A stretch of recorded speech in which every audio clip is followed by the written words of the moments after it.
મારી દાળ ઉભરાઈ ગઈ. જોજો જોજો મારી દાળ ઉભરાઈ ગઈ. જો કેટલી દાળ ઉભરાઈને જાય છે. જો ભાઈ આ છોકરાઓ અત્યારની સાયકલમાં કેવા જુગાડ કરે છે અવાજ લાવવા માટે. જો કેવો અવાજ આવે છે. જો hey guys, welcome back to my new vlog. તો ગાઈઝ આજે જેનીસ ઘરે જ છે. એને મેં સ્કૂલે મોકલ્યો જ નથી કેમ કે એને ઘણા દિવસથી તબિયત નહોતી સારી અને એને ખાંસીને બહુ એવું આવે છે. તો ખાંસીની સાથે સાથે એ વોમિટ બી કરી લે છે. અને આજે સ્કૂલમાં એ લોકોને ભણાવવાના જ નહોતા. સેટરડે લોકોને હંમેશા છુટ્ટી જ હોય, બેગ વગર જ જવાનું. તો મેં ના મોકલ્યો, એને આરામ કરવા દીધો. અને એના મંડે એક્ઝામ છે તો મસ્ત મેં એની માટે પેપર કાઢ્યું છે. હવે હમણાં હું ઝેરોક્સ કરાવી આવું. ઝેરોક્સ કરાવીને પછી એને હું પેપર સોલ્વ કરાવું. એની પહેલાં તો ઘરનું કામ બધું જ બાકી છે અને મસ્ત વાર ખુલ્લા રાખીને સોફામાં બેસી છું. તો ચાલો પહેલાં કામ પતાવીએ. તો જો બધું જ કામ બાકી છે. ગમે ત્યાં કપડાં પડ્યા છે. કિચનમાં બી બધું એમ જ પડ્યું છે. અહીંયા બી બધું એમ જ છે. અને અમારા જેનીશભાઈ બેડ ઉપર સૂતા મોબાઈલ જોવે છે. જ આ ડોલ મેં એટલા માટે અહીંયા મૂકી છે કેમ કે એને બહુ જ ખાંસી આવે છે ને, તો ખાંસીની સાથે સાથે એને વોમિટ પણ થઈ જાય છે. તો હા, એટલે મેં મૂકી છે. અને હજી બધું મારું કામ પેન્ડિંગ જ છે. અને હું સરસ મજાના ભાઈના પેપર કાઢવામાં બેઠી હતી. કાજેનું તો આવી જાઓ ચા ને પૌવા ખાવા માટે. મસ્ત ટેસ્ટી. અત્યારે કેટલા જો 11 વાગે ચા ને પૌવા ખાઉં છું. ભૂખ લાગે એટલે ગમે ત્યારે ચા મૂકીને ખાઈ જ લેવાનું. બહુ એમ નહીં કહેવાનું કે હમણાં જમવાનું છે ને પછી ખાઈશ આમ તેમ. ભૂખ લાગે એટલે ખાઈ જ લેવાનું. અને આવી ઠંડીમાં જે ચાની મજા છે, આ હા હા હા, ચા ને તો ક્યારેય મિસ જ નહીં કરવાની. ચા મૂકવાનો ટાઈમ મળે એટલે ચા ને પૌવા, ચા ને બિસ્કિટ, ચા ને ખારી કાંઈ પણ ખાઈ લેવાનું. તો જો હું ખાઈ લઉં છું. કેટલું કામ પડ્યું છે, બધું કામ પેન્ડિંગ છે. કચરા પોતા, વાસણ બધું પેન્ડિંગ છે. ઓહો, મારી દાળ ઉભરાઈ ગઈ. મારી દાળ ઉભરાઈ ગઈ. જોજો જોજો મારી દાળ ઉભરાઈ ગઈ. જો કેટલી દાળ ઉભરાઈને જાય છે. જો એકચ્યુઅલી આજે મેં મોટા ગેસ પર મૂકી છે એટલે ઉભરાઈ ગઈ. નોર્મલી તો નાના ગેસ પર મૂકું છું તો નથી ઉભરાતી. તો ચાલો પછી ફટાફટ હવે આ સાફ કરું, રસોઈ કરું, પછી મળું. અહીંયા મારી ગુજરાતી દાળ થઈ ગઈ છે એકદમ ટેસ્ટી. અને અહીંયા મારું ફ્લાવર, વટાણા અને ગાજરનું શાક બની રહ્યું છે. રોટલીનો લોટ બંધાઈ ગયો છે. વાસણ ગોઠવું છું અને વાસણ ઘસવાના બાકી. અને મેં હેર ટ્રીટમેન્ટ કરાવી છે તો બહુ જ પ્રોબ્લેમ થાય છે રસોઈને એવું બનાવવા માટે. બિકોઝ મને ખુલ્લા રાખીને રસોઈ બનાવી નથી ગમતી. તોડી ના નાખતો તું. હલકી ચડ્ડી બતાય, હલ્ક નું બતાય. જેનર મેચિંગ થઈ. ભાઈ ટીમ તારે આવ લાવજે બૂટ ને ફૂટબોલ વાળું આ કાલે લાવજે. જો મેં આ રીતે દાળ અને બટાકા બાફવા મૂકી દીધા છે. અને અહીંયા મારું ખીરું રેડી થઈ ગયું છે.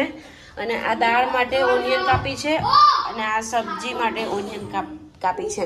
જો 15 જ મિનિટમાં મસ્ત બટાકા બી ચડી ગયા છે અને દાળ પણ ચડી જ ગઈ હશે. બતાવું તમને.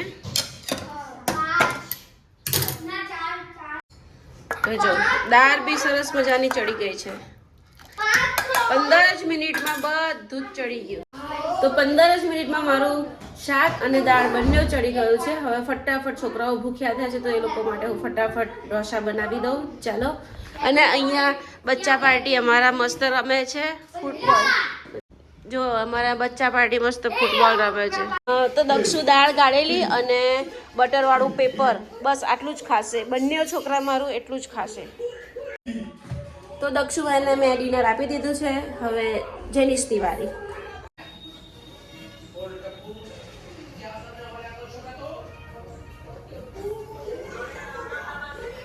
તો ગાઈસ જુઓ, સરસ મજાની રસોઈ બનાવીએ પણ પાછળની મહેનત જુઓ.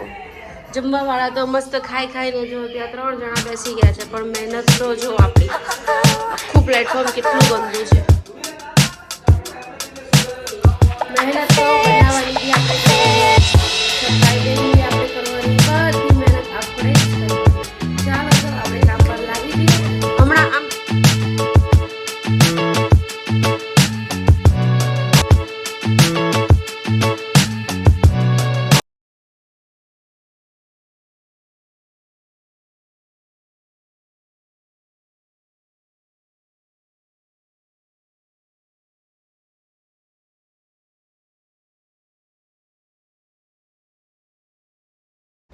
તો મારું કિચનનું કામ ફિનિશ થઈ ગયું છે અને અમે અત્યારે જઈ રહ્યા છીએ મારી ફ્રેન્ડના ઘરે, બિકોઝ એના મમ્મી ગુજરી ગયા છે તો એમના મોડે જવાનું છે. અને જો ભાઈ આ છોકરાઓ અત્યારની સાયકલમાં કેવા જુગાડ કરે છે અવાજ લાવવા માટે. જો કેવો અવાજ આવે છે, જો બગડી જશે ને ત્યારે રડશે પછી.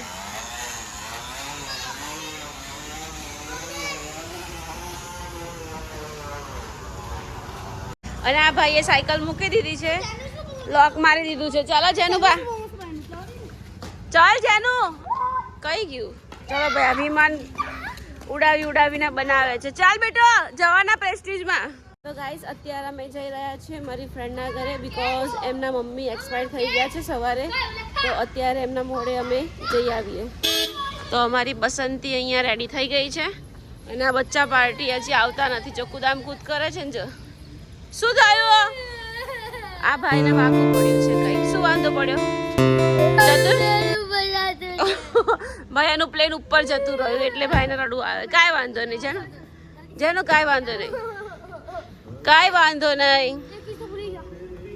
ચલો બાય બાય.